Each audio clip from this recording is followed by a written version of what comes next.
న్యాయాధిపతులు గ్రంథము 9వ అధ్యాయము 9వ వచనంలో రాయబడి ఉంటుంది. చూడండి, ఆ మాటల్ని మనం ధ్యానించినట్లయితే, మమ్మును ఏలుమని ఒలీవా చెట్టును అడుగగా, ఒలీవా చెట్టు దేవునిని మానవులను దేని వలన నరులు సన్మానించుదురో ఆనా తైలము నీయక మాని చెట్ల మీద రాజునయ్యుండి ఇటు అటు ఊగుటకు నేను వచ్చేదనా అని వాటితో అనెను అని రాయబడినది. ఇక్కడ మనం జాగ్రత్తగా ధ్యానించినట్లయితే చెట్లన్నీ కూడా ఆలోచనకు వచ్చినాయంట. మన మీద ఒక చెట్టును రాజుగా ఎంచుకుందాం అని చెప్పేసి ఆలోచించి ఫస్ట్ వచ్చింది ఏ చెట్టు దగ్గరికి అంటే ఒలీవా చెట్టు దగ్గరికే. ఒలీవా చెట్టు ఒప్పుకోనప్పుడు అంజూరపు చెట్టు దగ్గరికి వెళ్ళినాయి రెండోదిగా. మూడోదిగా అంజూరపు చెట్టు కూడా ఒప్పుకోకపోయేసరికి ద్రాక్షావల్లి దగ్గరికి వెళ్ళినాయి. ద్రాక్షావల్లి కూడా ఒప్పుకోకపోయేసరికి ముండ్ల పొద దగ్గరికి వెళ్ళినాయి. అది ఒప్పుకున్నట్టుగా మనకు క్రింది వచనాల్లో కనిపిస్తూ ఉంటది. సరే, ఇక్కడ మనము ఒలీవా చెట్టు గురించి ఆలోచన చేసినట్లయితే, ఈ ఒలీవా చెట్టు రాజుగా ఉండేటువంటి ఆధిక్యత వచ్చినప్పుడు, అవకాశం వచ్చినప్పుడు ఎందుకు ఒప్పుకోలేదు అంటే అక్కడ రాయబడి ఉన్నది. మనం జాగ్రత్తగా ధ్యానించినట్లయితే, దేవుణ్ణి మానవులను దేని వలన నరులు సన్మానించుదురో ఆ తైలాన్ని నేను ఇయ్యకుండా రాజుగా ఉండి అటు ఇటు ఊగడానికి రావాలా అని చెప్పేసి ఒప్పుకోలేదంట.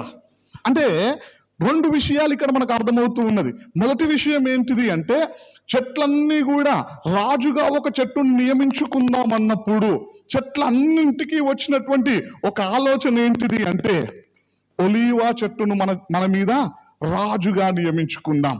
ఎందుకోసం అంటే ఒలీవా చెట్టు ప్రయోజనకరమైన చెట్టు కాబట్టి. పనికి మాలిన చెట్టు దగ్గరికి వెళ్ళి రాజుగా ఉంటావా అని ఎవరన్నా అడుగుతారా? అడగరు.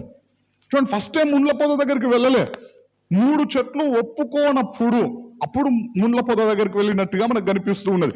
ఫస్ట్ ఎక్కడికి వచ్చాయంటే ఒక ప్రయోజనకరమైనటువంటి చెట్టు దగ్గరికి వచ్చినాయి.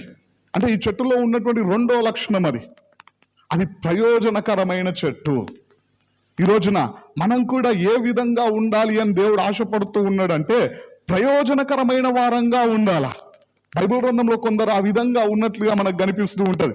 ఉదాహరణకి తిమోతికి రాసినటువంటి 2వ పత్రిక 4వ అధ్యాయం 11వ వచనంలో మనం ధ్యానించినట్లయితే మార్కు గురించి అపోస్తులుడైనటువంటి పౌలు భక్తుడు తెలియపరుస్తూ ఉన్నాడు. అయ్యా, నువ్వు వస్తూ ఉన్నప్పుడు మార్కును వెంట పెట్టుకొని రా. ఎందుకోసం అంటే అతడు నాకు పరిచర్య నిమిత్తము అతడు ప్రయోజనకరమైన వాడు అని మాట్లాడుతూ ఉన్నాడు. వాస్తవం ఏంటిది అంటే ఈ మార్కు వల్లనే అపోస్తులుడైనటువంటి పౌలు భక్తుడు బర్నబా ఇద్దరు వేరైపోవాల్సినటువంటి పరిస్థితి ఏర్పడినది. అక్కడ మార్కు తప్పు చేసినప్పటికీ తన తప్పును తెలుసుకొని దాన్ని సరిదిద్దుకొని ఆయన కూడా దేవునిలో ఒక నమ్మకమైన పనివాడు అని నిరూపించుకున్నాడు తర్వాత కాలంలో. అందుకే అపోస్తులుడైనటువంటి పౌలు భక్తుడు తిమోతికి పత్రికను రాస్తూ తెలియపరుస్తూ ఉన్నాడు, అయ్యా, నువ్వు వచ్చేటప్పుడు మార్కును కూడా తీసుకురా. ఎందుకంటే పరిచర్య నిమిత్తం ఆయన ప్రయోజనకరమైన వాడు. దేవుని నామానికి స్తోత్రం, హల్లెలూయా. తప్పులు చేయరా మనుషులు అంటే ఖచ్చితంగా చేస్తారు. ఏదో ఒక పొరపాటు, ఏదో ఒక లోపం అనేది ఖచ్చితంగా ప్రతి ఒక్కరిలో ఉంటది. లోపం ఉండడం తప్పు కాదు, అది పాపం అని తెలుసుకున్న తర్వాత దాన్ని విడిచిపెట్టి నిన్ను నీవు సరి చేసుకోకపోతే పాపం అది. అతిక్రమమును దాచిపెట్టువాడు వర్ధిల్లడు. మరి ఏం చెయ్యాలి అంటే అతిక్రమము చేశాను అని తెలిసినప్పుడు, పాపము నాలో ఉన్నది అని తెలుసుకున్నప్పుడు ఆ పాపాన్ని ఒప్పుకొని విడిచిపెట్టాల. అప్పుడు కనికరాన్ని పొందుకుంటామంట దేవుని దగ్గర నుండి. మార్కు చేసినటువంటి పని అదే. తన తప్పును సరిదిద్దుకొని నేను కూడా దేవునిలో ఓ నమ్మకమైన వాడిని అని చెప్పేసి తన్ను తాను నిరూపించుకున్నాడు. అందుకే అపోస్తులుడైనటువంటి పౌలు భక్తుడు ఇక్కడ మార్కు గురించి ఓ చక్కని మాటను మాట్లాడుతున్నట్టుగా మనకు కనిపిస్తూ ఉంటది. రెండోదిగా మనం ఆలోచన చేసినట్లయితే ఫిలమోనుకు రాసినటువంటి పత్రిక 1వ అధ్యాయం 11వ వచనంలో మనం ధ్యానించినట్లయితే ఒనేసిము గురించి అపోస్తులుడైనటువంటి పౌలు భక్తుడు మాట్లాడుతూ ఉంటాడు. అయ్యా, ఒనేసిమును నీ దగ్గరికి పంపిస్తూ ఉన్నా, ఒకప్పుడు అతడు నిష్ప్రయోజనమైన వాడు, ఎందుకు పనికి రానివాడు, కానీ ఇప్పుడు నీకు మాత్రమే కాదు నాకు కూడా ప్రయోజనకరమైన వాడు. నా ప్రాణంతో సమానమైన వాడు అని చెప్పేసి అపోస్తులుడైనటువంటి పౌలు భక్తుడు ఒనేసిము గురించి మాట్లాడుతూ ఉంటాడు. ఓ బానిస గురించి మాట్లాడుతూ ఉంటాడు. ప్రజలందరూ వెలివేసినటువంటి ఒక వ్యక్తిని గురించి మాట్లాడుతూ ఉంటాడు. ఎందుకు పనికిరాడు అని చెప్పేసి పట్టించుకునని వ్యక్తి గురించి అపోస్తులుడైనటువంటి పౌలు భక్తుడు ఓ అద్భుతమైన సాక్ష్యాన్ని ఇస్తూ ఉన్నాడు. అతడు నీకే కాదు, నాకు కూడా ప్రయోజనకరమైన వాడు. ఒకప్పుడు పనికిరాని వాడే, ఒకప్పుడు నిష్ప్రయోజనమైన వాడే, ఇప్పుడు అందరికీ ప్రయోజనకరమైన వాడు అని మాట్లాడుతూ ఉంటాడు. దేవుని నామానికి స్తోత్రం, హల్లెలూయా.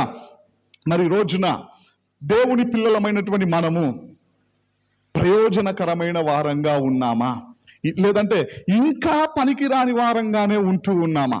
ఈరోజు మన జీవితం ఏ విధంగా ఉన్నది? ఒలీవ చెట్టును మన ముందు పెట్టి దేవుడు ఆశిస్తున్నటువంటి విషయం ఏంటిది అంటే మనందరం కూడా దేవునికి ప్రయోజనకరమైన వారంగా ఉండాలా, దేవుని పనిచేసే వారంగా ఉండాలా, దేవునికి విలువిచ్చే వారంగా ఉండాలా, మన చుట్టూ ఉన్న వారికి ప్రయోజనకరమైన వారంగా ఉండాలా. పనికి మాలిన వాళ్ళంగా ఉండడానికి వీల్లేదు. ఈరోజు మన పరిస్థితి ఏ విధంగా ఉన్నది?